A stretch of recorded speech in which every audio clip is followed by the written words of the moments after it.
that's what we've been trying to do. Like focus on people that have really interesting stories, but can back it up with expertise. Like we've spoken to people who've raised help exits of like $1 billion, like raised like millions of dollars that run VC companies, marketing. Like they actually know what they're talking about.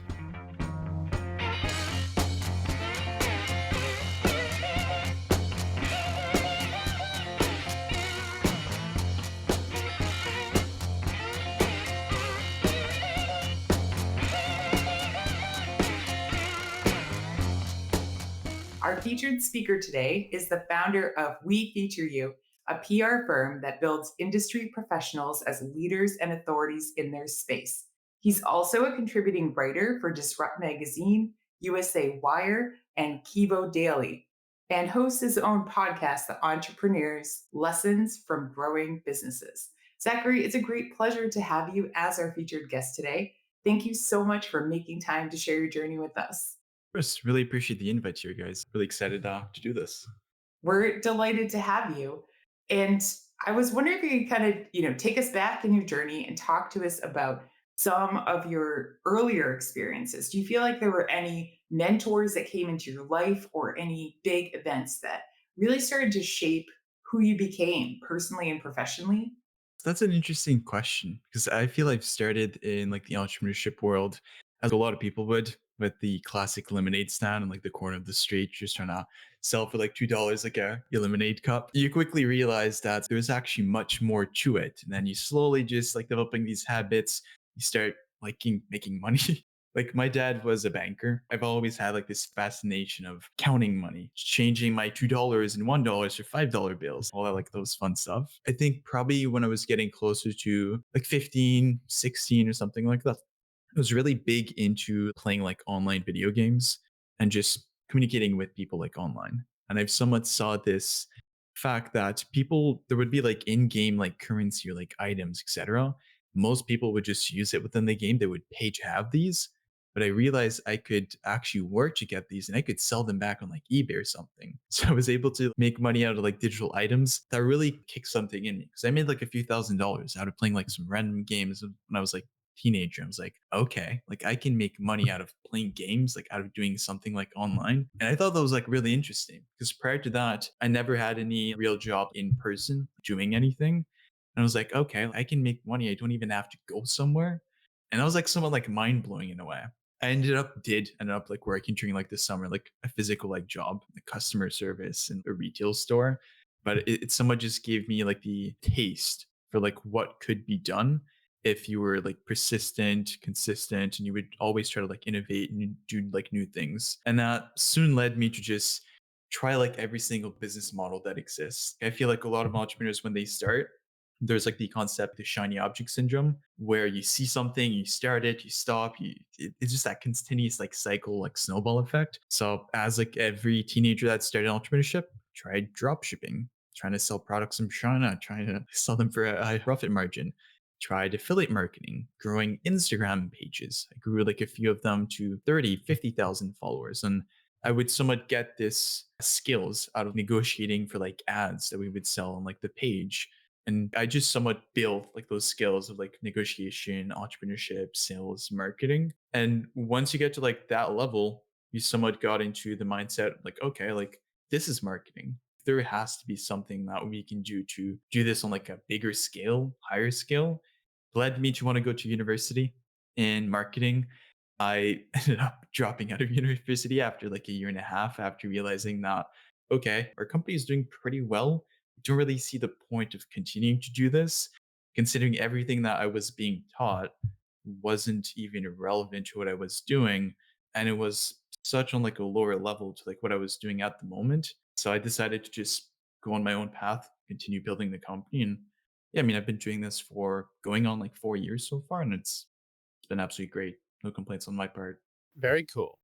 Now, more and more, I'm hearing about the idea of like the new advertising or marketing is about personal brand, especially for like small companies, the personal brand of the person who is maybe a member of the founding team and they're like talking about them and their motivations and their stories. That's like seems to be, from my outside perspective, a very big thing in marketing. And it seems like that's sort of similar to what you're doing with We Feature You. Could you tell us a little bit about what that is and what inspired you to start We Feature You? Touching somewhat onto like your point of like the personal brand, like you're totally correct. Over like the past few years, there's been like really this elevated like interest of people wanting to start their own personal brand. The main reason is there's like twofolds. Like there's a company brand and there's like the personal brand. A company brand is not as interesting. Like you can have a story, you can have value, but as a person, it's much more like personal. It's much more like authentic. Like we want to hear with people that we resonate, we feel like are relevant to like what we're doing, current situation, what we've done in the past, etc. And if we're able to like buy in emotionally into like what someone is doing, we're gonna be much more like into a company, a person by like liking that person. Like a lot of people, big influencers, like entrepreneurs that are running like major companies, they're going to like them. They might not know much about their company, but they know that that person is really amazing and they probably would buy like anything that they sell. So we've somewhat built like the company starting from trying to like pitch people to like the press, major media publication, etc., with the main principle of like building their credibility, authority by being featured in like major media publication. But over like the past like year, 2 years so, like I've definitely seen that shift where a lot of people want to go more for like the content approach. They want to go for the personal brand. They want to build the brand. Because when you have like articles, like it's great. Like don't get me wrong, like SEO benefits, it ranks heavily, people search you up. But there is some of like that component missing where it's just an article. And at the end of the day, most people they're active every single day on social media. That's where they're gonna be. And that's where you want to meet them. And if you're able to produce content that is relevant to them, resonates on social media, you're going to be catching them much more than having like an article being put out. Less people are reading articles nowadays, unfortunately, but much more people are consuming podcasts. I think there's what, like 4.5 million podcasts, like as of today, something like that. So like Like everyone more has a than podcast. people. Yeah. Yeah, so everyone has a podcast nowadays, and that's like where one of like the main things is. And social media again is correlated directly within that. So we just somewhat saw that shift that a lot of people wanted to build their brand, have content being put out, etc. And we've decided, okay, like what better way to do this than getting clients placed on podcasts, helping them create content out of the podcast appearances. It's been really great. I think people like that much more than having press. Like everyone has done press, they've done press releases, a bunch of articles, but podcast is like much more personal. It's much more like authentic. And I feel like that's really what we're looking for and what we're missing. With like AI coming into play, you're looking at videos, you don't even know if it's the actual person speaking. Like you have like deep fakes and all that fun stuff. It's like a bit hard to like keep track. But if you have like an actual person speaking, the authentic, I feel it just resonates much more on a deeper level with like clients, customers, etc. I tend to strongly agree with that statement. Although, I will say that a couple weeks ago, I think it was Saturday Night Live in the US that parodied having a virtual podcast host trying to teach children like in a classroom setting, kind of making fun of that concept. But I agree with you that if you can access that humanity that, AI is missing, I think it really does resonate with people because I even find that in the posts that I write, the more personal they sound, yeah, people are don't even realize that they're missing that perhaps. So I was thinking as I kind of, looked through your company's offering, it sounds, really great, but one of the things that came to mind is, who do you see as your competition? And what do you kind of feel is like your, secret sauce that sets you apart? Not that you have to reveal the whole recipe, but like how do you kind of view that and sell that to your customers as the value you bring that no one else is? Yeah, that's a really good question, actually. So I feel that there is a lot of like podcasts, like booking agency that focus like booking clients, and that's like really the only thing that they've done. But we've started in NPR, like we've started like pitching journalists, contributors, media publication, etc. And I can tell you they're much more hard to pitch versus like podcast hosts. Like they're getting probably like 10x the amount of like pitches a podcast host gets. And they're usually looking for like statistics, stats, like backup like their articles, like quotes. And we've basically taken that same approach of pitching like all these media contacts and being able to do it exactly for like podcasts. So being able to convey that expertise from pitching the media to then like podcasts, that has been like one of like the main things I feel has been like an advantage for us. But another thing is if you get on podcasts, like I've seen that with like a lot of like companies, and I'm honestly not sure why they do that, but some of them don't actually produce content from the podcast or client goes on, like repurposing it. And I feel when you get on a podcast, it's about the brand, like as Spencer like was saying like a few minutes ago, like personal branding is like really important.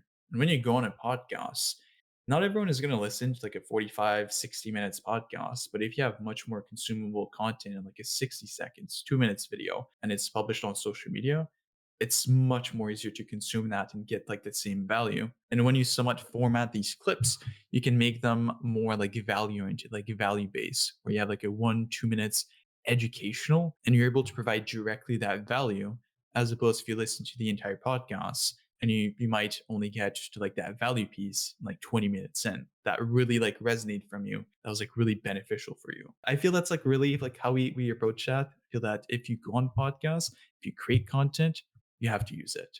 Like it's a must, and I see a lot of people not doing that, and I feel that's like really hurting them in like the long run here. Absolutely. I think we hear a lot about repurposing of content as something that's like powerful and useful to do. I guess one of my concerns with social media and those like really short clips, which we have been doing, is that I haven't at least often seen like a short clip of something and then pursued the longer form content. How do you sort of bridge that gap? Is it like the format of the short form, or what's in your Yeah, perspective the way to do that? in my perspective, like our main goal when we create like short form is to really build credibility by getting these value insights pieces. So like for clients that we work with, we see it less as a way for them to go listen to the entire podcast, but more as a way to like build that credibility and showcase it. So when they have potential clients, potential customers looking them up, they can look at their social media profile. They see they've been on all these podcasts, they have all this content being put out of them sharing their expertise. And by doing that, we're increasing like that status of a potential client. So for example, if I look up someone that I want to consider working with, I have two options. I check out this person, I go on LinkedIn, there's nothing, a post from 8 months ago. And then I look at the other person that has like 10 clips like being posted like every single week and like total them sharing their expertise, them getting on podcasts. I'm much more likely to buy from that person because you have like if I'm, I don't know about you guys, but if I'm gonna buy something, I'm gonna consume their content first. I want to know that this person knows what they're talking about. I didn't just get grabbed or like hooked into an ad that I thought was like really great because they worked for like ages on it. The product is not great. So you do like to do like that due diligence again. And that's going to be one of those components where you do have to look at their content, what they're doing. But I guess somewhat touching on to your point, I typically try to have it more, I wouldn't say controversial, but in a way make it interesting that people look at the clip, they're like, okay, like why did he say that? And you want to make it like, so it's like the hook, getting them in. And then once you get towards like the end of the clip, there is still like a piece of the puzzle missing of like the story that they were saying, but it's not like completely like cutting them off. It's more like, okay, that was actually like interesting.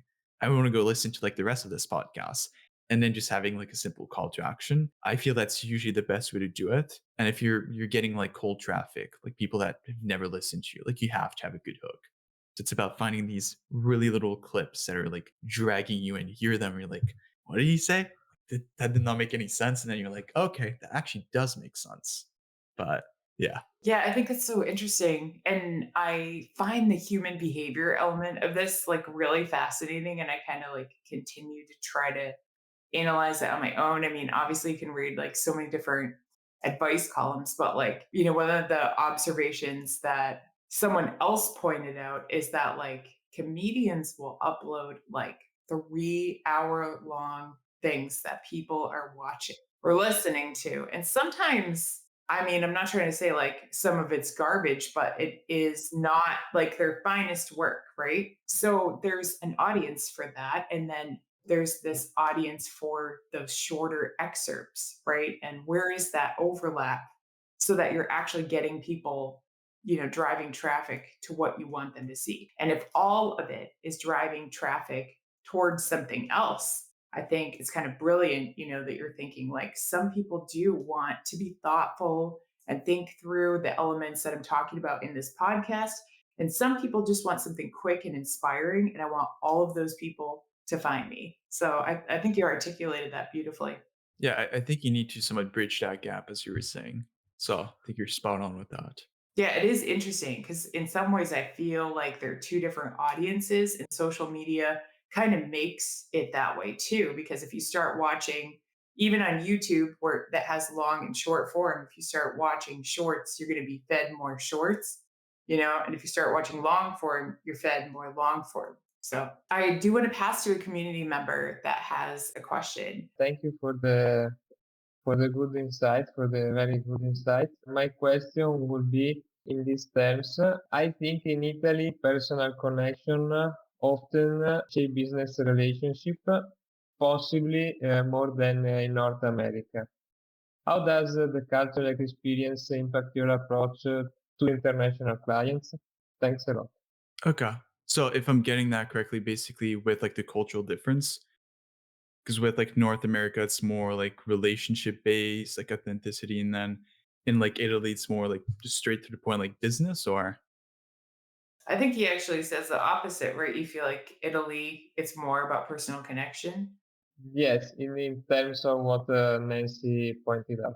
I mean, I would say that I still see North America being like a bit like connection based. Like, most people are still going to be like relationship based, and I know like a lot of people we work with, they're going to want to go more with like that authentic approach, being able to speak about their past, their career, what they're doing. People are going to like buy in that more. So I don't feel there's necessarily that like complete disconnect where people like Italy, for example, are like really like relationship based personal connection, and North America is not the case. I would think maybe like people in like New York, for example. Like I know I speak to like a lot of people in New York, like they're really direct. They want to get into the point. If you're speaking to someone like commercial real estate, those are the most straightforward people I've ever spoken to. They want to get to like the price right away if you're on like a sales car or anything. So I feel like in this use case, it's more about like even having like a pre-call material. For example, if you have a call with someone, you want to like educate them like before the call. So it doesn't have to be strictly personal, like base oriented, like personal stories oriented. You can tailor it and cater it to perhaps be more like insights driven to showcase expertise. So there's somewhat components where you can have like the personal based approach, like who you are, having more like that authentic personal connection. And then the other component is being more like expertise driven, like thought leadership, sharing what you're talking about, knowing what you're saying, and then being able to convey that based on like different cultural difference. I feels like where it can be really important. So I would really cater it towards like who you're speaking to. So if you're speaking with someone from New York, for example, you might want to send something more direct, expertise based. But if you're speaking with someone from Italy, you might want to send a like little like podcast that you were on talking about like your background, your journey, who you are, so they can connect with you first. And then afterwards, you can send something a little bit more expertise, like thought leadership oriented. If that makes sense. Thank you. Giovanni, thank you very much for the question. Yeah, thank you. I don't know if you had any employees at the lemonade stand, but how do you think your leadership style has evolved from like, quite young entrepreneurship? Maybe you worked with some friends when you were a kid, now running multiple, really amazing projects. How's that changed for you? Yeah, funny enough, I wouldn't say I had an employee, but I definitely had a partner. I think it was my neighbor. I was selling like the lemonade stand. I don't remember exactly, but I think it wasn't going very well. I think there was a bit of drama as far as like who made that sale for this lemonade and just dividing like the money and everything. So I don't think I was an amazing leader, like business partner in that side of things. But yeah, I mean, I would say it has evolved. Like with this company, when I started it, it was more like virtual assistant, like people helping me with like small tasks and stuff like that. But for now, like we've built a company where like with myself included, we're a total of like 7 people.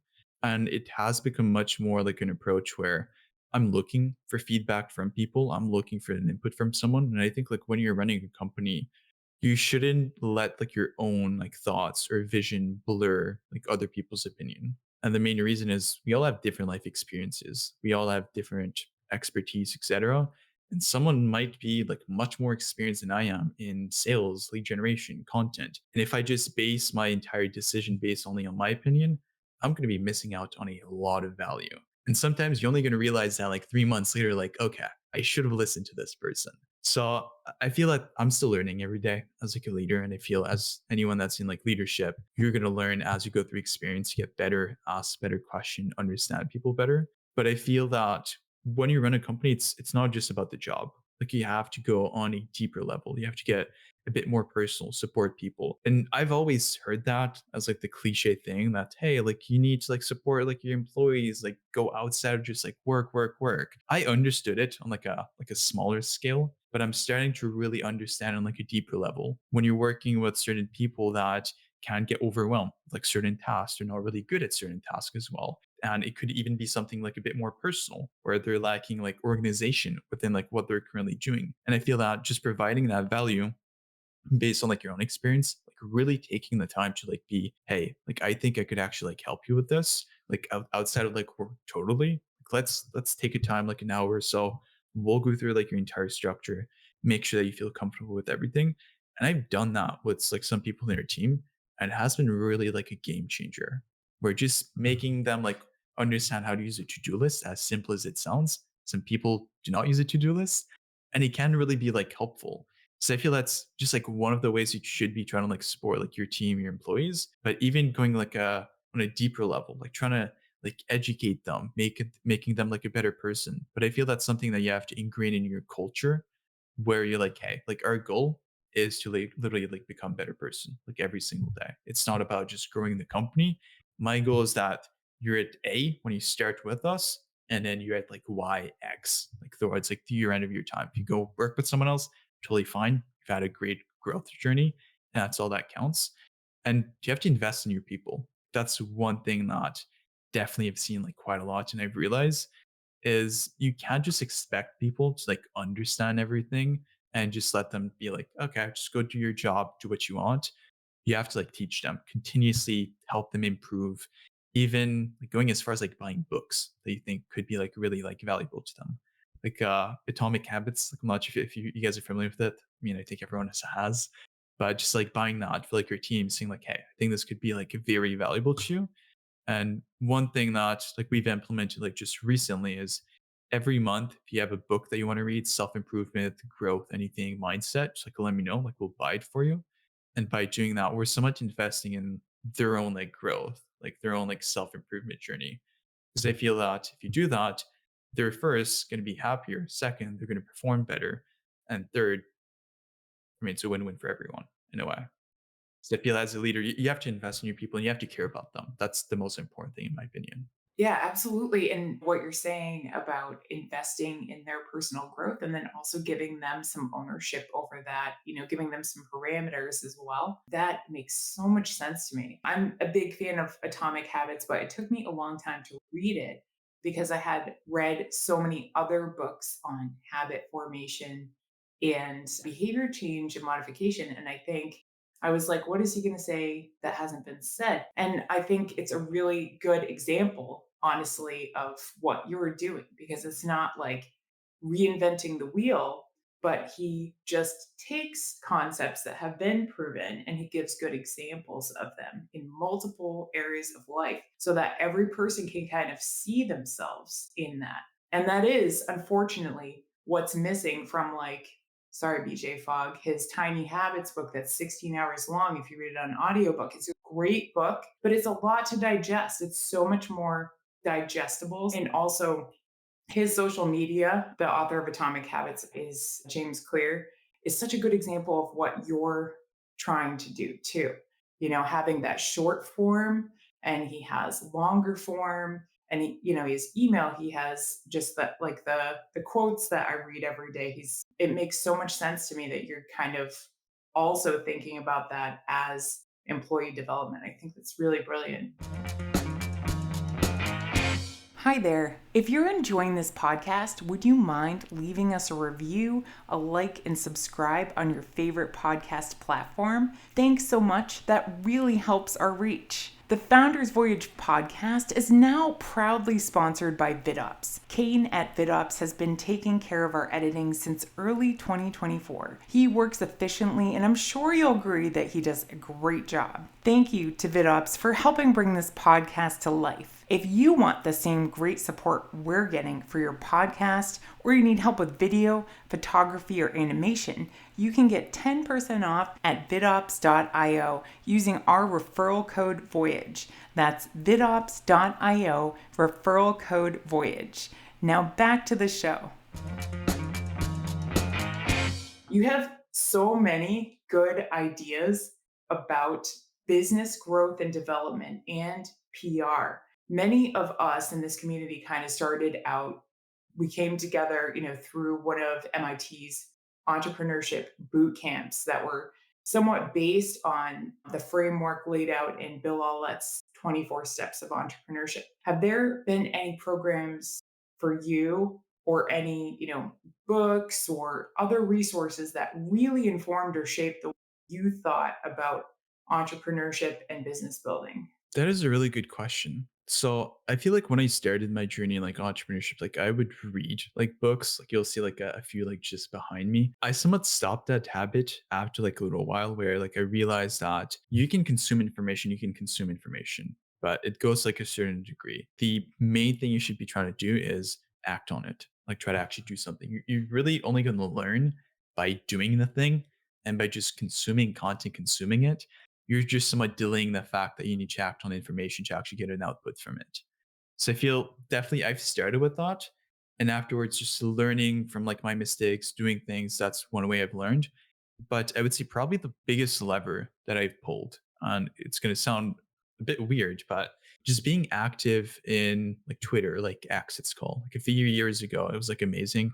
It somewhat has downgraded like a little bit, but it was really just that community where a lot of people would be together and just really educate themselves, talk about like what they're doing, what's working, what's not working. And you would get so many ideas from that. And just being able to go on there every single day, be motivated by other people doing things, learning from their mistakes, trying to implement it within your own company. That has been like a game changer. Like I think that's really where my like actual entrepreneurship career somewhat skyrocketed. But I mean, I'm not saying that I haven't invested in programs. Like I obviously have. Like I've invested in some program around just general like business growth, some around like performance. So just with my own performance, being more proactive, time management, strategy, being more efficient.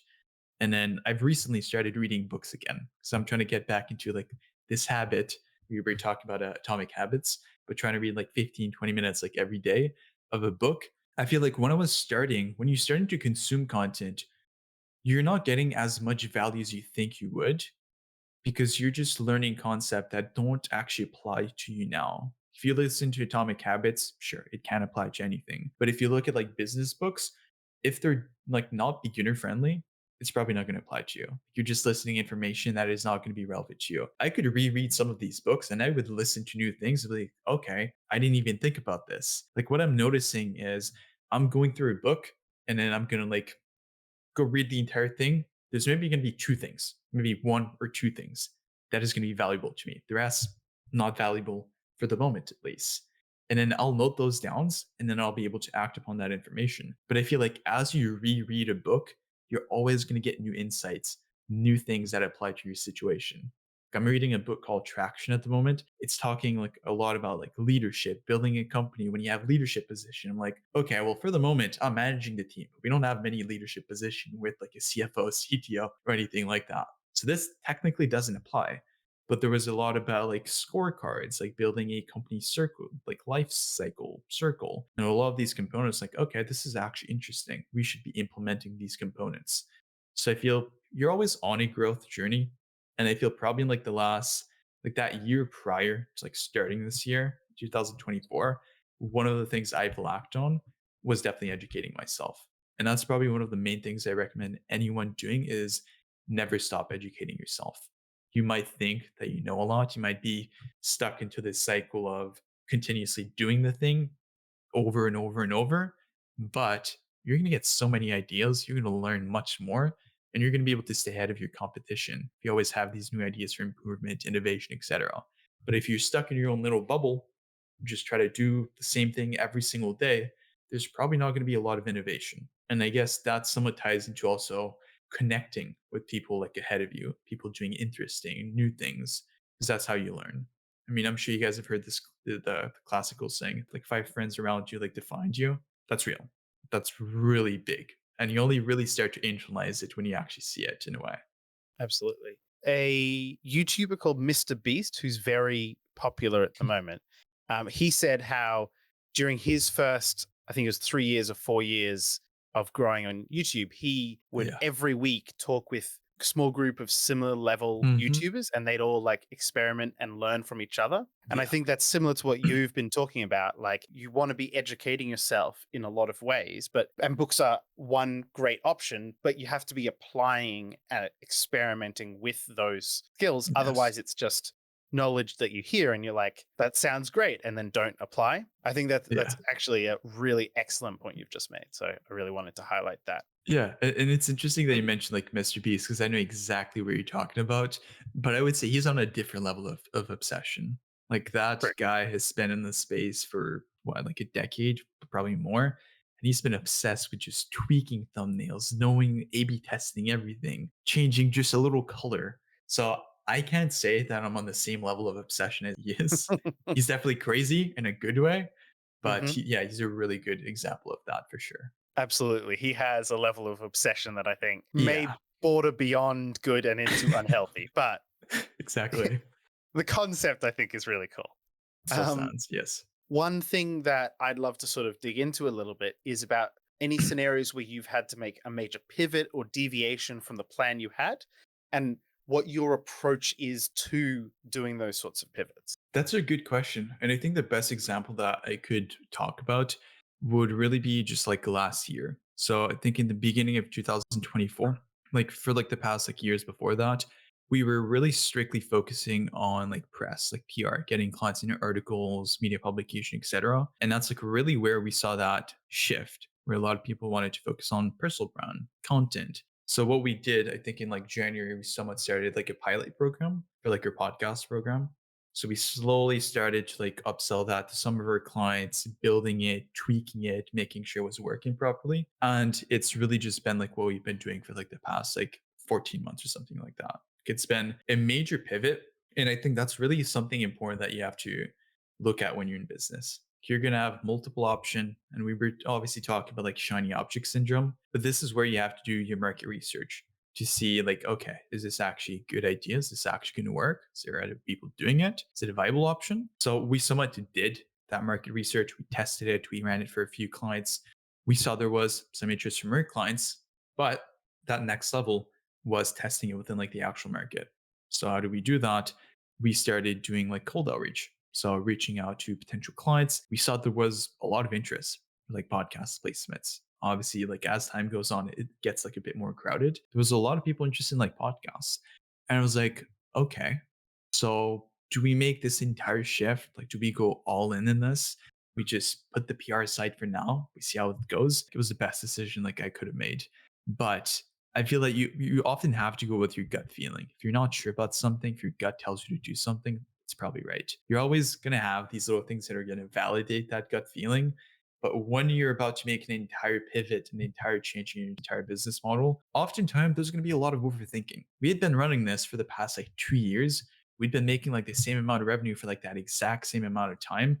I dropped out of university like 2 years like before that. And then I'm thinking about building your entire business from scratch, building systems, hiring a team, offering a different service. Directly there, like, yeah, a lot goes on. Like you're like, okay, like what am I doing? Is this actually gonna work? And as you slowly go through it, you go through the like the mental like highs and lows, you start to understand, okay, this is working. Just gonna continue going with this. And as time goes on, then you somewhat see if it works or not.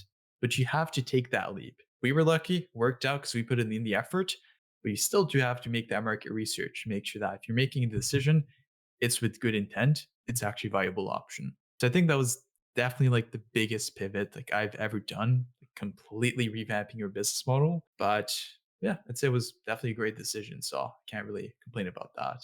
I really appreciate you explaining how you went about that. And, as you said, not everyone is going to have that love session that Mr. Beast might have, but you can have perhaps your obsession is kind of in a different realm, if you will, like not a lesser obsession, but just, about different elements. Like being willing to go through that market testing can be really painful. obviously can lead you to a really like happy, profitable place. So I'm so glad that you found the capacity to do that. I do agree with you that I see people with that shiny object syndrome, and it's really hard for them to stop being in love with whatever element it is that's kind of holding them back. So, kind of building off of that, how do you help clients that you encounter who might have that, who are just so beholden to the way that they've been doing their marketing and PR? Have you ever had a client that you couldn't find alignment with? And how did you handle that? Yeah. I would say that typically if there's a client we can't really find alignment with, we probably wouldn't have worked with them in the first place. We try to like set expectations like off the bat, like, hey, this is what we do. This is the value behind it. Typically, most people will work with us for X, Y, and Z. Do you feel like this actually resonate? Does it actually make sense? If it doesn't, like we probably won't work with you. We'll probably give you guidance as far as like what you can do. Like oftentimes, like I'll speak to someone and like, okay, like this might not make sense for you, but I think if you focus on doing YouTube content or like something like that, I think you could definitely be getting like a lot of value from that. So I feel that has been like the approach. But when you look at like people that are like struggling to get out of their comfort zone, trying to make that change, it goes back to like logic and just like data in a way. Like we were obviously talking about doing that market research. I mentioned doing cold outbound. Like I had to get data first to know that the decision I was going to make was actually going to be like the right one. I didn't stop completely like PR when we were going to start doing podcasts. It wasn't like, okay, we stopped that. We started doing this. It was like a slow mechanism where we started like removing that component and focusing more on podcasts. But it's really about showcasing like the data, like the logic behind it, showing like, okay, if you make this decision, this is the typical result that we will see.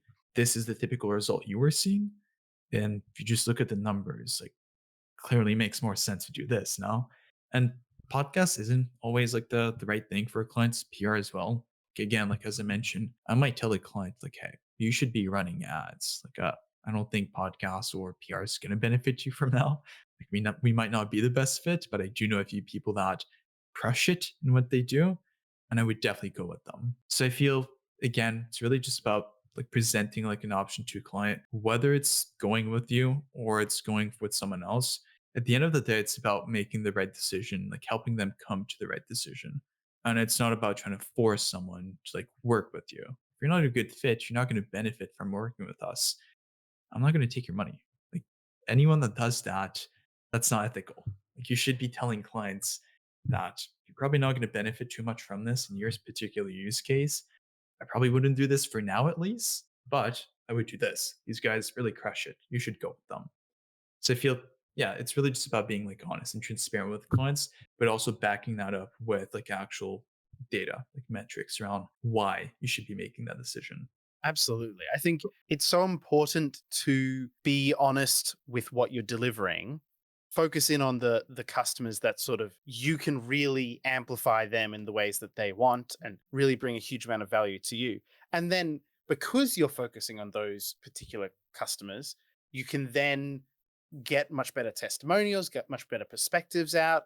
You then grow as well as a company. Like it's absolutely a winning formula to focus in. And it's also a necessary skill in entrepreneurship to learn to say no when someone comes to you. And I like that you've already touched on that. But you were a little bit ahead of me touching on that. I actually wanted to ask, in your perspective, how do you go about saying no? Have there been scenarios where you've had customers come to you and you've had to be like, you're great in XYZ ways, but we don't line up very well? Like, how do you do that sort of analysis? But as I said, you have already touched on it. Yeah, no worries. I mean, yeah, it's just about figuring out like, hey, can we provide value to you out of like what you're currently doing? And it's also based on like experience. Like I'll look at someone and I can tell like, okay, we can help you, or we might not. Like for an example, I was on a call with a few days ago with someone that main goal for them was really to create like educational content. Like that was really like the only thing. He has that credibility. He's been in the space for a while. Not really looking for that. He's not really looking for exposure either. It was really mostly like educational content that he can use in like his ads, like his funnel when people like look him up to basically reduce his cost per acquisition with like Facebook ads. And like we somewhat came to that realization in like the middle of the conversation, like both of us, where like, okay, maybe focusing on YouTube might make more sense for you. It seems that podcasts at the moment might not be like the most beneficial option. What I think could be relevant is like focus on like YouTube content for now. Maybe in like a few months we can revisit, see where you're at. But again, it's about finding that alignment and just being like really transparent, like as I was saying before. But you're spot on with that for sure. Taking, some of the concepts you're talking about a little bit further, it makes so much sense to me now why you're offering a podcast called the Entrepreneur's Logbook. But how did you decide, that that would be beneficial for you in a business sense? Because like I can see some of the tie into PR, but I don't know if I see it completely. But you have a deep understanding of who your audience and client is. So I guess, how did you land on that as subject matter that would be great for a podcast? Mhm. So I feel like for our podcast, it was really born out of interest in helping build their brand in a way and just connecting with more people. I feel that's one thing I definitely haven't been really proactive with, like networking with people. So I've basically started the podcast. We've had like a few of our clients on there, starting off basically in like every single industry discipline, just someone like build that up. And what we've done afterwards is we've basically taken it, trying to like reach out to people that we think could be a good fit, could provide like a lot of value for the podcast. And it's about like networking. I mean, if we can provide value to you in the end, like I'll present it to you like, hey, like you're actually like really great on this. Like, have you ever thought of doing more podcasts? And it's not about being salesy anyway. Like you should never try to push someone, trying to convince them of something. It's more about, okay, like you were doing great. Like I think this could actually be beneficial. Is that something that you'd want to like explore or like look at? If it's a no, then I mean, no hard feelings here. You've come on our show, you've helped us produce content. That's amazing. That's what we were looking for in the first place. But if you want to work with us, that's obviously like another side benefit. But I feel just having the podcast itself, it helps build your personal brand like as a whole. Like you're connecting with people, they're sharing your podcast episode. We're creating content, obviously out of like the own podcast. And by promoting that, I'm promoting myself. I'm promoting the people going on my show. They're promoting me. They're promoting the podcast. It's like a win-win. I feel like a lot of people have like all the podcasts, but oftentimes it's not something they take seriously. They might interview their friends here and there. They're not actually talking to like industry experts. And I feel like that's what we've been trying to do. Like focus on people that have really interesting stories, but can back it up with expertise. Like we've spoken to people who've raised help exits of like $1 billion, like raised like millions of dollars that run VC companies, marketing. Like they actually know what they're talking about. And I feel that's like really important to be able to have that insight as opposed to someone that's just starting off that might be giving insights based on their experience and they've only been in the space for like 2 years. So being able to just pick who provides the most value and then helping them share that and using that as a tool to brand yourselves, it's been like really helpful. And I enjoy speaking with people, so I don't mind doing podcasts. That's definitely an important trait for a podcast host to have, to enjoy talking with people. Yeah, it's kind of ingrained in there. Yeah. Now, we've talked a bit about your history, the past of your entrepreneurial journey. We've talked a lot about the amazing things that you're doing right now. Really, really enjoyed that. What I would like to get a peek into, if you're willing to offer it to us, is a little bit of an idea about what the future looks like for you. What do you see as like, 5 years down the road, not just we feature you, although maybe you've moved on to something else, maybe you're still doing that, but you personally in your entrepreneurial journey, what do you see ahead of you? That's a really good question because I think like about that like myself. I'm like, okay, like where will I be in like 5 to 10 years? And oftentimes it's like really hard to say because I've seen like the shift that can happen in like a year. I was starting like 2023. I was in December. Business was fine. Had some clients doing like the exact same thing. And then we got into January, we somewhat saw like a decline in interest for like what we were doing. And directly, like that 5 year, 10 year timeline that I had in mind completely shifted. I was like, okay, well, we need to change something here to still be alive in like the next few years. I would say that we definitely will continue doing like helping clients get on podcasts, helping with the branding. But I feel that even starting podcasts is something that we've been exploring. We've been trying to like run for like a few clients as well, more as a way to like build their brand, but also be like a business development tool, getting them conversation with their ideal clients. That has been something we've been expanding onto. But I think it's really for like the next like few years, it's going to be about making your service like really world class, providing a really great client experience. But I think also maximizing the value that we help like deliver to like a client, because you can get a client on a podcast, you can help them create like content, but I feel those are just like set in stone. Like you should be doing that in the first place. But I think there should be like a deeper level. Like my main goal is to create a service where a client works with us. And at the end of the day, they're like, yeah, I mean, it doesn't really make sense for us to like not work with these guys anymore. Like they're providing so much value into like one component that it would be delusional to like leave them. So we want to provide as much value as we can. Like at the moment, like one of my goals for like the next like quarter, so it's just making your client experience like much better and providing more value. So we're somewhat already diving into that, but it's about like finding all these little components, how we can improve the client experience, make them get more value out of what we're doing, land them better appearances, create better content. So I feel that's probably like our main focus for the time being. But if we look at more like 5 years, I've always been someone that loves like software. Like I'll start like a new software. I'll go around. I'll understand a software in like 30 seconds. I'll know if I can use it for my use case or not. I've always been like a big SaaS person. So I feel one of the things that I would love doing, and I feel perhaps could intertwine with what we're currently doing, is launching a software that our clients could use, but we could also market to people that are not clients. I mean, I've done cold outbound. I've done a lot of things to acquire clients that I feel would really be interesting to put into play to build a software. I'm not a coding person. Like I don't know how to code. I'll ask ChatGPT or Claude to give me a script and then I'll use it. But there's so many tools now that you can use to help you build the software and everything that I feel like the next like few years it's going to be absolutely crazy how it's going to change. But I've always loved software, and I feel that's probably one of the routes I will be heading. That's more professionally, but I think personally, I mean, I live with my girlfriend. I want to have a house later. I want to move closer to our parents. A dog, probably, maybe a cat. If I get bullied closer into getting one, and then even if my parents are allergic to it, I think that's really just professionally and then personally. I mean, it's continuously just being better as a person, developing better relationships with person that you're close to, building better friendships. I guess that's my horizon. It's not too concrete. I don't really have a specific like 5 years like journey, but I would say that's probably what I have in mind there. I love that that's part of how you measure the success too, because I mean, that feels so authentic to me. Honestly, like, I feel like after this conversation, I relate to you even more than I thought I did.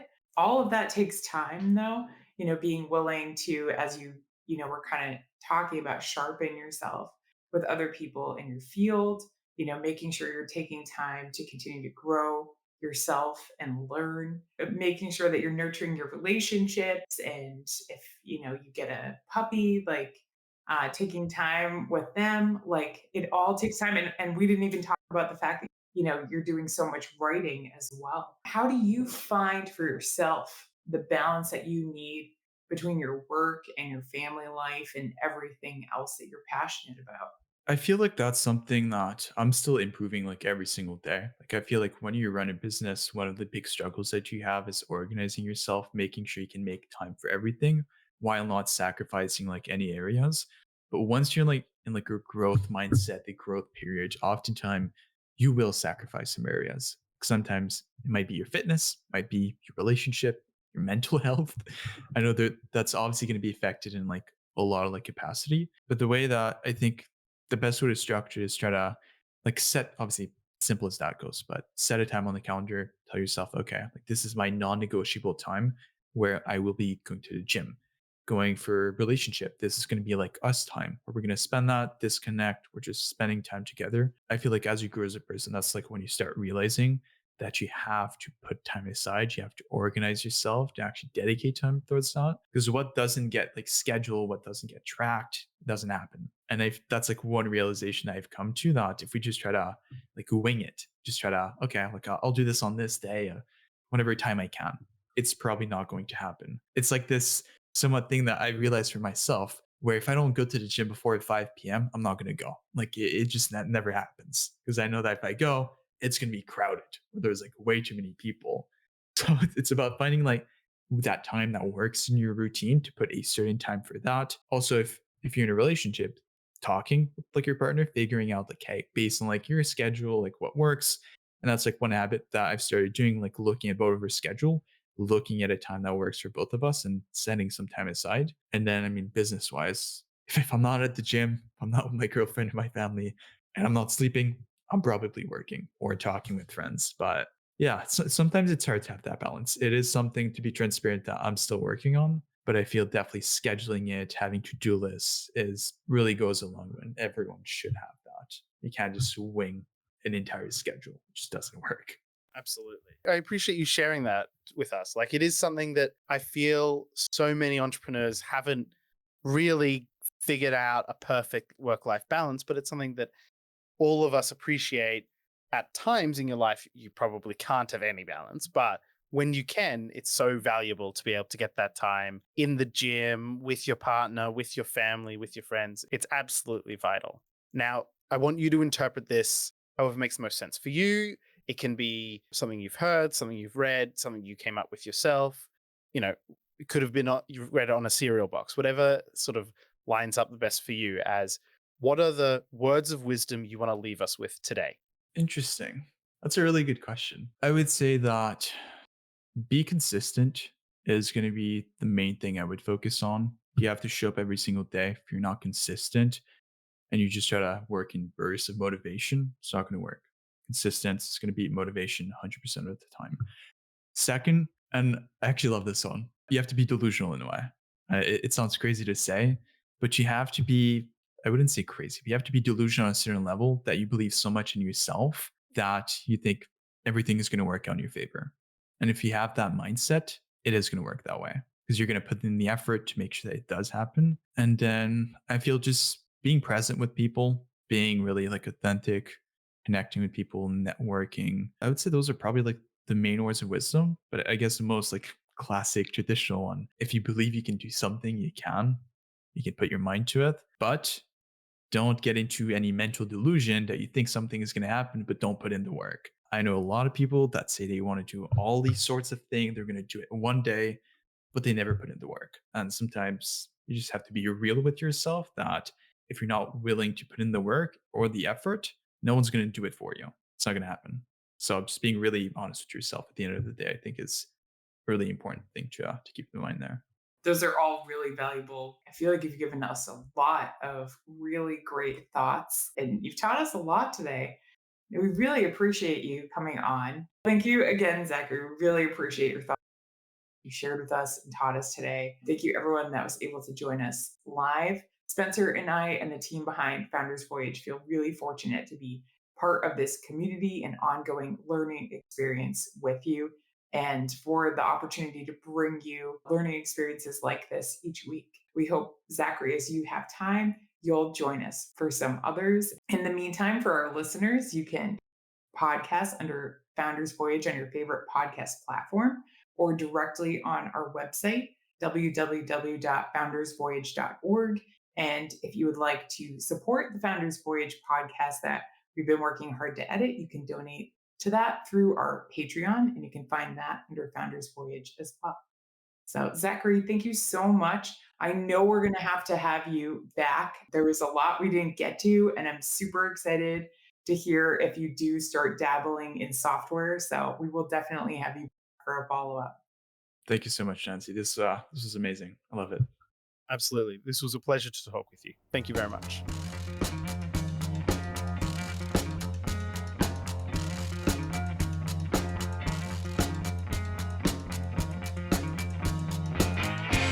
You've just finished another episode of Founders Voyage, the podcast for entrepreneurs by entrepreneurs. The team at Founders Voyage wants to thank you from the bottom of our hearts. We hope you enjoyed your time with us, and if so, please share this with someone else who might enjoy this podcast.